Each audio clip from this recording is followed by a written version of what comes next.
side moya rabakobwe peka muno akataka kutisi oh rigidi vu ayaya ayaya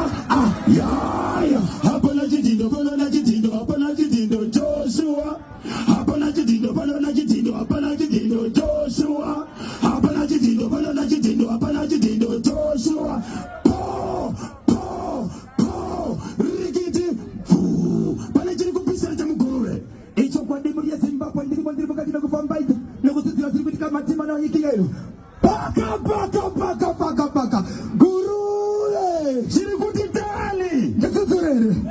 ndipapaitere mari kuti ndipapaita samutara makomandole right dani oloshi uri binifu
vashanu vese ava vakomana hapana musikana asi vakomana chete vanakomana vese ava vane vadzimai avo hapana akaenda kunogara kustendi kwake vese vanogara pamapango zvazvaitika ndezvekuti varoora vari kuchema vachiti hapana kana wani muroora asina kumbokandwa shoko navatezvara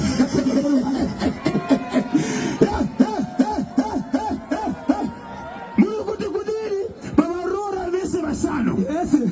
hapana muroora asina kukandwa shoko navatezvara vatezvara vari kukanda shoko kuvaroora vatezvara vari kukanda sei shoko vari kusvisa sei shoko kuvaroora zviri kutaurwa navamwene kana kuti amai vakomana ava vari kuti varoora vangu vese hapana akamboudza murume wake vese vari kuti vachiudza inini vamwene kuti mama ndakanda shoko nababa mama ndakanda shoko namama nababa ndidika saka ini namai vachona handisati ndaudza mwana wangu murume wangu asenda mubvunza ndoita seiko ndobvunze here murume wangu kana kuti ndoti vakadzi ava ngavaudze murume wavo zvinozopera zvakanaka here ndoita sei vatezvara vari kuti kudini kuvaroora shoko riri kufamba sei riri kupinda riri kusvika sei dzimwe dzenguva